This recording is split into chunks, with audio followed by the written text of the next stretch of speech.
Hey everybody, this is Debt Free Joel. Welcome to Wisdom Wednesdays.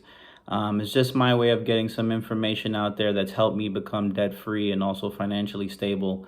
The whole objective is just to give you guys some quick nuggets here and there of things that worked for me along the way of becoming debt free, things that have worked for me from an investment standpoint, things that work for me from a saving standpoint, things that just helped me become the man that I am.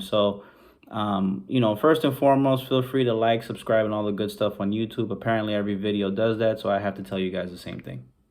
The nugget for this week that I wanted to give you guys is that a part of all that you earn is yours to keep. If you've watched any of my videos, if you've watched anything that I've done, you notice that I've always end with that line. I always end with the concept of a part of all that you earn is yours to keep. That comes from the book The Richest Man in Babylon from George Clason.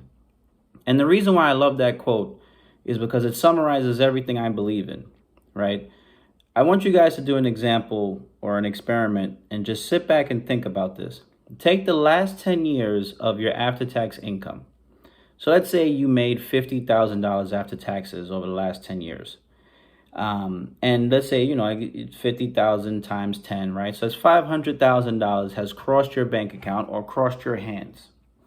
So now look at your savings account and ask how much of that did you keep?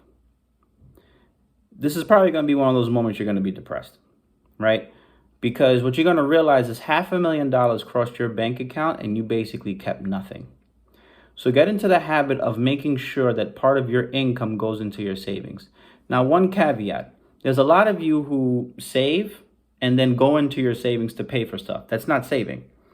What I'm talking about is putting money into your savings, putting money away that you don't touch that compounds over time.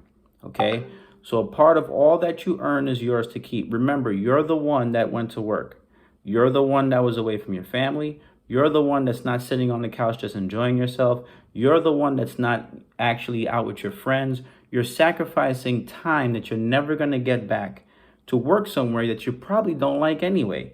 So a part of all that you earn should be yours to keep. You shouldn't be sitting here paying a bunch of people you don't like first.